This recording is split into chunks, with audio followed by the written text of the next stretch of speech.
अरोड़ी इंसानी हक़नि जी तंज़ीम human rights forum of Pakistan पारां अहम गॾिजाणी कई वई, जंहिंमें अहम उहिदनि जो ऐलान कयो वियो। मीडिया कोआर्डिनेटर सूबा सिंध लाइ शंकर लाल, सदर सखर डिवीज़न ला मोहम्मद सईद चन्ना, ज्वाइंट सेक्रेटरी डिवीज़न सखर ला मोहम्मद सचल सोलंकी, सदर तालका अरोड़ी ला हबीब अल्लाह बलोच, नायब सदर अब्दुल सत्तार बलोच, जनरल सेक्रेटरी गुलाम हुसैन चन्ना, सदर तालका सालेह पटर ला सिकंदर मंगसी, मिनारिटी विंग सदर ज़िला खैरपुर ला राहिल यूहाना, नायब सदर भगवानो जी, गुलजार जी, सुल्तान जी, गुलाब जी, शहजादो मीराणी, हुबदार चाचड़ चांद कुमार के उहिदनि सां नवाज़ियो वियो।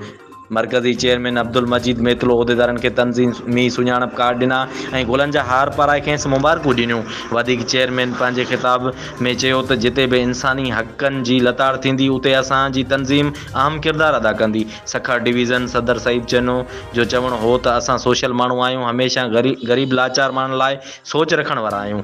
इंशाअल्लाह ह्यूमन राइट्स फोरम तां वधीक ख़िदमत जो जज़्बो खणी शामिल थिया आहियूं।